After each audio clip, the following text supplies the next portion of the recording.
Hello students, कैसे हैं आप सब। चलिए आज हम शुरू कर रहे हैं अपना अगला topic, that is importance of management. इससे पहले मैंने मैनेजमेंट का introductory part, meaning, nature, feature और कैरेक्टरिस्टिक लास्ट लेक्चर में आपके साथ डिस्कस कर लिया है, जिसका मैंने लिंक अपने डिस्क्रिप्शन बॉक्स में दिया हुआ है, आप उसमें जाकर उसे देख सकते हैं। चलिए आज हम शुरू कर रहे हैं अपना next topic, that is importance of management. यहाँ पर हम क्या बता रहे हैं, मैनेजमेंट की importance, why it is important, what is the significance of management. क्यों इंपॉर्टेंट है मैनेजमेंट एक ऑर्गेनाइजेशन के लिए? Because the success of the organisation it depend upon the management. क्यों? Why the success of organisation depend upon the management? Because management एक ऐसी ताकत है, it is a force which control everything. It is that force which set everything in motion. It is the force that transform all the resources into the production. और ये भी observe किया गया 90% of the organisation they fail due to the poor management. तो चलिए आज हम बताने जा रहे हैं what is the importance, what is the significance of management. वो हमने एक्सप्लेन किया है, दैट इज अपने कुछ पॉइंटों में, that is dip dog. Dip dog के थ्रू मैंने एक स्लोगन सा बनाया, आप कुछ भी बना लीजिएगा। Importance of management. आइए सबसे पहले, मैनेजमेंट हेल्प करती है सोसाइटी को डेवलप करने में, मैनेजमेंट हेल्प करती है एफिशिएंसी को बढ़ाने में, मैनेजमेंट पर्सनल ऑब्जेक्टिव को अचीव करने में मदद करती है, मैनेजमेंट एक डायनामिक ऑर्गेनाइजेशन एस्टैब्लिश करती है, management optimum utilisation of resources utilise करने में हेल्प करती है, और मैनेजमेंट ग्रुप गोल अचीव करने में हेल्प करती है। ये पांचों छह पॉइंट आपको एक्सप्लेन करते हैं इंपॉर्टेंस ऑफ मैनेजमेंट। ये छह के छह पॉइंट आपको हाईलाइट करते हैं इंपॉर्टेंस ऑफ मैनेजमेंट। अगर एग्जाम में 4 नंबर की आ जाए इंपॉर्टेंस ऑफ मैनेजमेंट तो 4 ही पॉइंट लिखने का, अगर 5 है तो 5 लिखने का, ठीक है। तो मैंने 6 के 6 पॉइंट आपको पता होना चाहिए। क्यों? क्योंकि केस स्टडी में आपको केस स्टडी आ गई तो आपको पता होना चाहिए कौन सा पॉइंट है इंपॉर्टेंस का। चलिए शुरू करते हैं हम। और फिर एक और चीज, हर पॉइंट में 3 से 4 लाइनें, ज्यादा बड़े बड़े पैराग्राफ में आंसर्स नहीं देने की, पॉइंट लिख लीजिए ज्यादा अच्छा। चलिए सबसे पहले हम शुरू कर रहे हैं, management helps in development of society. सुन लीजिए, every business is a creation of society. ठीक है, बिजनेस सोसाइटी में अपनी जगह बनाता है, सोसाइटी बिजनेस को बहुत सारे रिसोर्सेज देती है, बदले में बिजनेस यानी ऑर्गेनाइजेशन सोसाइटी के लिए कुछ करता है, तो उसके लिए भी कुछ बदले में कुछ, अगर सोसाइटी बिजनेस को रिसोर्सेज दे रही है तो बिजनेस भी सोसाइटी के लिए कुछ करता है। बिजनेस क्या करेगा, ऑर्गेनाइजेशन क्या करेगी, उसकी मैनेजमेंट करती है। कैसे? Management helps in development of society. कैसे करती है? सोसाइटी को नंबर 1 क्या करती है, इंप्लॉयमेंट अपॉर्चुनिटीज देती है, वहां के लोगों को इंप्लॉयमेंट अपॉर्चुनिटीज प्रोवाइड करती है, number 1। Number 2, good quality product देती है। नंबर 3, गुड क्वालिटी प्रोडक्ट देती है साथ में एट रीजनेबल प्राइसेस। और चौथा, आपके लिए eco friendly method of production भी यूज करती है। इस तरह से मैनेजमेंट किसी भी सोसाइटी को डेवलप करने में हेल्प करती है। सोच के देखिएगा, अगर सोसाइटी को इंप्लॉयमेंट अपॉर्चुनिटीज मिल रही है, वहां के सब लोगों को इंप्लॉयमेंट मिल रही है, तो उनकी परचेजिंग पावर बढ़ जाएगी। ठीक है, उनको उन्हीं की जगह पर एक अच्छी क्वालिटी का प्रोडक्ट मिल रहा है, वो भी रीजनेबल प्राइसेस पर। तो वो in this way management helps in development of society. तो आइए देखिए, number 1, management has to create the, number 1 सबसे पहले वो क्या करती है, उस सोसाइटी के लिए एम्प्लॉयमेंट अपॉर्चुनिटीज, फिर उसके लिए high good quality products and services, और न्यू टेक्नोलॉजी अडॉप्ट करती है for the benefit and development of society. बस इतना लिखने का। की पॉइंट में क्या है, डेवलपमेंट ऑफ सोसाइटी के की पॉइंट में क्या है, नंबर 1 एम्प्लॉयमेंट अपॉर्चुनिटीज प्रोवाइड करना, गुड क्वालिटी प्रोडक्ट प्रोवाइड करना रीजनेबल प्राइसेस पर, और चौथा आप कह सकते हैं eco friendly method of production use करना। नंबर 1 क्लियर हो गया, डेवलपमेंट ऑफ सोसाइटी। तीसरा आइए, इंक्रीजेस द एफिशिएंसी। जब भी मैं एफिशिएंसी की बात करूं, एफिशिएंसी का मतलब होता है आप कितनी एफिशिएंट है। एक ऑर्गेनाइजेशन में एफिशिएंसी का मतलब है आप उस काम को मिनिमम वेस्टेज के साथ करते हैं तो आप एफिशिएंट है, आप उस काम को मिनिमम कॉस्ट के साथ करते हैं तो आप एफिशिएंट है। Management increases the efficiency. सुनिए कितना, हर ऑर्गेनाइजेशन का एक एम है। क्या एम है? That is to reduce the cost और इंक्रीज द प्रोडक्टिविटी। तो ये कैसे पॉसिबल है? And this is possible only with the help of management. Management क्या करती है, जितने भी रिसोर्सेज हैं, हम यहाँ पर पहले रिसोर्सेज एक्सप्लेन कर देते हैं। हर ऑर्गेनाइजेशन के 5 M है, 5 M। पहला, मनी, पैसा है तो लोग हायर करोगे, मेन मटेरियल खरीदोगे, मशीनरी खरीदोगे और मेथड लगाओगे। ये आपके 5 M है जो रिसोर्सेज है, फाइनेंशियल, फिजिकल, इकोनॉमिक रिसोर्सेज, ये सारे 5 M है। तो मैनेजमेंट आपकी एफिशिएंसी को, ऑर्गेनाइजेशन की एफिशिएंसी को कैसे बढ़ाती है? जब मैनेजमेंट इन पांचों रिसोर्सेज को ऑप्टिमम यूटिलाइज्ड करती है। ऑप्टिमम यूटिलाइज मतलब मिनिमम कॉस्ट और मैक्सिमम बेनिफिट के साथ। कैसे करती है? कैसे? How? By applying planning, organising, directing, staffing, controlling, इन सबको प्रॉपर वे में। तो इन दिस वे मैनेजमेंट आप इन ऑर्गेनाइजेशन की एफिशिएंसी को इंक्रीज करती है। कैसे? कहता है हर मैनेजर का एम है कॉस्ट ऑफ प्रोडक्शन को कम करना और प्रोडक्टिविटी को बढ़ाना। बिल्कुल, एंड हर एम है, but this is possible only, it makes it possible कैसे? जब हम ऑप्टिमम यूटिलाइजेशन करेंगे अपने सारे रिसोर्सेस को। कैसे? Through proper planning, organising, staffing, directing and control. Key point देखो, कैसे बोला? Increases efficiency. कैसे होगी? कैसे होगी? जब हम सारे रिसोर्सेज को प्रॉपरली यूटिलाइज्ड करेंगे। कैसे? By applying proper planning, organising, staffing, directing and controlling. ये पॉइंट हो गया। इससे क्या होगा? आपकी कॉस्ट ऑफ प्रोडक्शन गिरेगी, आपकी प्रोडक्टिविटी बढ़ेगी और आपकी प्रॉफिटेबिलिटी बढ़ेगी। इन दिस वे आपकी आपकी कौन? ऑर्गेनाइजेशन की एफिशिएंसी इंक्रीज होगी। और ये जब आपके रिसोर्सेज प्रॉपरली यूटिलाइज होंगे, there is a no wastage और there will be the reduction in the cost. देखो, मैंने आपको बोला की पॉइंट्स कैसे याद रखना है। Development of society, number 1 eco friendly method of production, number 2 providing employment opportunity, number 3 good quality product at the reasonable price. हाँ, होगी डेवलपमेंट ऑफ सोसाइटी, साइड पे कर दीजिए। सेकंड आइए, it increase the efficiency. Efficiency जब बोले, efficiency का मतलब कम लागत, कम कॉस्ट, मिनिमम कॉस्ट। सो हर ऑर्गेनाइजेशन का एम है to reduce the cost of production and increase the productivity, and this is possible. कौन करेगा? मैनेजमेंट। यही तो है मैनेजमेंट। कैसे करेगी? सारे रिसोर्सेज को ऑप्टिमम यूटिलाइज करके। कैसे? By applying proper planning, organising, staffing, directing and controlling. और इससे क्या होगा? आपकी सारी वेस्टेज कम हो जाएगी, आपकी कॉस्ट कम हो जाएगी और आपकी प्रॉफिटेबिलिटी बढ़ जाएगी, और इन this way your efficiency increase. Clear हो गया? चलिए थर्ड पॉइंट आ जाइए। Management helps in achieving the personal objective. पहले तो मैं ये बता देती हूँ पूरी क्लास। कहता है हमारे ऑब्जेक्टिव दो तरह के हैं, एक पर्सनल ऑब्जेक्टिव है लोगों का, और एक ऑर्गेनाइजेशन का ऑब्जेक्टिव है। There are two type of objective, one is personal, another is organisation. Personal क्या ऑब्जेक्टिव होता है? जब आप किसी ऑर्गेनाइजेशन में काम करते हैं, we always want more salary, more increment, more promotion, more benefit. ये मेरे पर्सनल ऑब्जेक्टिव है। और ऑर्गेनाइजेशन ऑब्जेक्टिव एक ही है, मैक्सिमाइजेशन ऑफ द प्रॉफिट। कहता अगर दोनों ऑब्जेक्टिव एक अलग डायरेक्शन में चलेंगे, organisation can not achieve the goal. So it is the management which harmonises, integrate दोनों को, ये पर्सनल या ऑर्गेनाइजेशन, इन दोनों ऑब्जेक्टिव्स को हार्मोनाइज करती है टुवर्ड्स वन डायरेक्शन। सो क्या? कैसे? कैसे? It is the management which convince the employees and workers that if they achieve organizational objective, then automatically their personal objective will be achieved. अगर आप ऑर्गेनाइजेशन को ज्यादा से ज्यादा प्रॉफिट कमा के देंगे, वेस्टेज कम करेंगे, कॉस्ट को रिड्यूस करवाएंगे, तो ऑर्गेनाइजेशन प्रॉफिट कमाएगी। अगर प्रॉफिट कमाएगी तो आपकी सैलरी भी बढ़ेगी, बोनस भी मिलेगा, प्रमोशन भी मिलेगा। तो इन दिस वे आपके पर्सनल ऑब्जेक्टिव भी अचीव हो जाएंगे। चलिए आइए देखें, प्लीज पे अटेंशन।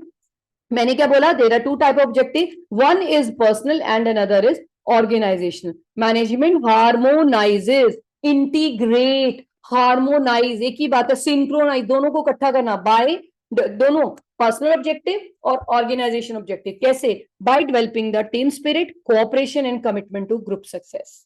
ये तीन वर्ड याद रखना, team spirit, cooperation and commitment. Team spirit, group में काम करने का स्पिरिट लगाना, और कोऑपरेशन दिल से फ्रॉम हार्ट। तो याद रखिएगा, management helps in achieving personal objective. कैसे? इन तीनों की एक ही बात बोल दो, by convincing the employees and workers if they achieve organisation objective, their personal objective will be automatically achieved. Clear? चलिए फोर्थ पॉइंट आ जाइए। Management establishes the dynamic organisation. सबसे पहले आप क्लियर कीजिए what is dynamic. Dynamic means which change with the change in environment. मैंने अपने last lecture में भी आपको डायनामिक के साथ एक्सप्लेन किया था, dynamic which change itself with the change in environment.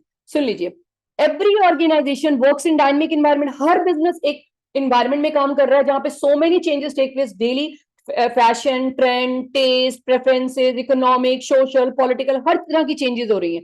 तो every organization works in a dynamic environment. Number one, whenever the changes take place in environment, it is the management which adapt the changes. Management उसको adapt कर लेती है, लेकिन जो employees and workers हैं उस management या उस ऑर्गेनाइजेशन के, they hesitate, they resist to adapt that change, वो उस चेंज को अडेप्ट नहीं करते हैं. So it is the management which convince the employees and workers कि वो इस चेंज को अडेप्ट करें.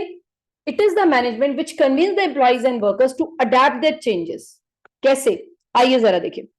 Number 1, every organisation works in a changing environment. बिल्कुल सही, एक चेंजिंग इन्वायरमेंट में काम करती है. Number 2, management has to adapt the changes, but the people, जो लोग काम कर रहे हैं ऑर्गेनाइजेशन में, they always oppose. Why? Because they are already working in a comfortable scenario, एक कंफर्टेबल कुशन में बैठे हैं, तो वो चैलेंजिंग इन्वायरमेंट को एक्सेप्ट करने में थोड़ा उन्हें दे अपोज करते हैं. तो management help the people to accept and adapt these changes so that they may be able to retain it in a competitive era. For example, management employees and workers को convince करती है, encourage करती है कि अगर if they accept the changes, it will be beneficial not only for the organization but for their future also. Clear? Management establishes a dynamic organization. फिर से बोल रही हूँ. Number 1, every organization works in dynamic environment. एक dynamic environment में काम करती है. Whenever changes take place, organisation को एक्सेप्ट करनी है, मैनेजमेंट को एक्सेप्ट करनी है दैट चेंजेस. लेकिन जो पीपल है, एम्प्लॉइज एंड वर्कर्स है, जो उस ऑर्गेनाइजेशन में काम कर रहे हैं, they don't want to accept that change, they hesitate to accept that change. They don't want to, they don't feel secure in the challenging environment. So it is the management which help the employees and worker to accept these changes. Clear? So management establishes a dynamic organization. Next चलें, optimum utilisation of resources. मैंने ये point आपको explain कर दिया, increases the efficiency, बिल्कुल उसके जैसा है, लेकिन इसे अलग से भी एक्सप्लेन करना है. आइए, what is the meaning of optimum utilisation of resources? पहले जब भी मैं रिसोर्सेज बोलूं, 5M, yes, optimum utilisation of resources 5M है, man, money, material, machine, method. Optimum utilisation of resources का मतलब है विद यूज, सारे रिसोर्सेज को ऐसे यूज करो विद मिनिमम कॉस्ट, कम से कम पैसा लगे बट ज्यादा से ज्यादा बेनिफिट हो, मैक्सिमम बेनिफिट. जब भी आपके रिसोर्सेज यूज करने में आपको कम से कम कॉस्ट लग रही है और ज्यादा से ज्यादा बेनिफिट मिल रहा है, that is your resources are optimum utilised. और this is possible only with the help of management, and this is possible only with the help of management when they apply planning, organizing, directing, staffing, controlling in resources को use करने में. So in this way, optimum utilization of resources. आइए, management ensures the best utilization of physical and human resources by eliminating all type of wastage through planning and organizing. Number 1. Number 2, it reduces the cost, increase the profitability of the enterprise. Optimum utilization of resources इसे simple way में कैसे याद करेंगे? Utilization of resources with minimum cost and maximum benefit. This will reduce the cost and increase the profitability, and this is possible only with the help of management. ठीक है? कैसे? When management apply planning, organizing, staffing, directing, controlling to these resources, resources will be optimum utilized. Clear?